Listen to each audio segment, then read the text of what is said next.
Do you know how many times I've been called crazy?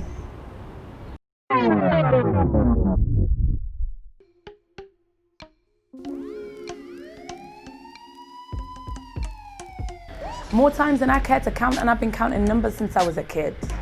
At least once by every man I've ever been with who, in the shadow of my shine, didn't know how to burn as bright. At least twice by every male friend I've ever had whose girlfriends knew soft and slow and a silence I never knew. At least 3 times by the men who were neither lover nor friends but hovered hopeful in between. Those bitches call me crazy the most. Because what else do you name a woman who said no when she should have said yes? And maybe I am a little crazy. Because I've spent years building a body that anybody, somebody, everybody would love. I've ripped out every unwanted hair on this body, leaving me as soft and glossy as the magazines you put on pedestals.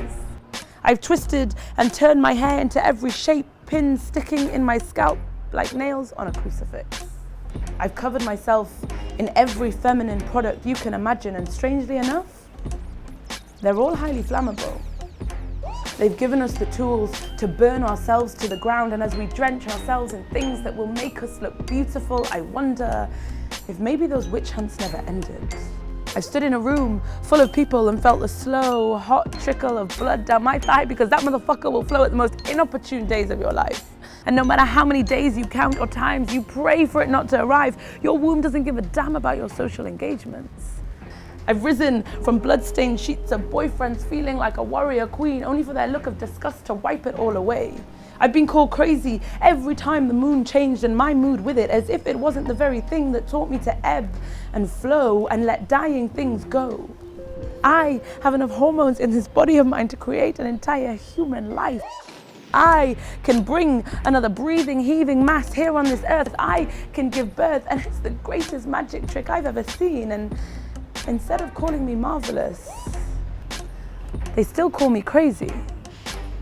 This world is screaming at us to smile when all we've got is barred teeth biting down on an anger that is centuries old. I'm still walking home, hands full of keys, planning escape routes and panic calls, because scream loud enough and someone will save you. But they never told you what would happen if you couldn't get the scream out. If it stayed stubborn in your throat, and now every slow-moving car feels so much like that night, and I am forever caught in the headlights.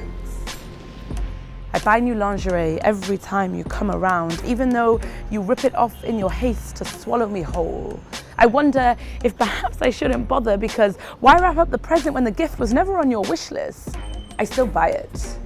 I still buy it because this world has raised me to be both porn star and wife, saint and sinner, and I no longer know whether to star in your fantasies or prey. It doesn't really matter, as both require me to be on my knees. And so I am still walking this fine line between slut and wife. I'm still working 3 times as much and getting paid half as less. I'm still sitting in rooms with men who try to muffle my voice in the hope that it will finally disappear. I am still learning that my body is not a map for lost men to find themselves. I'm still screaming freedom in a time when equality is a thinly veiled fantasy that if touched for too long will disappear. So yes, I'm a little crazy. In fact, I'm damn near out my fucking mind.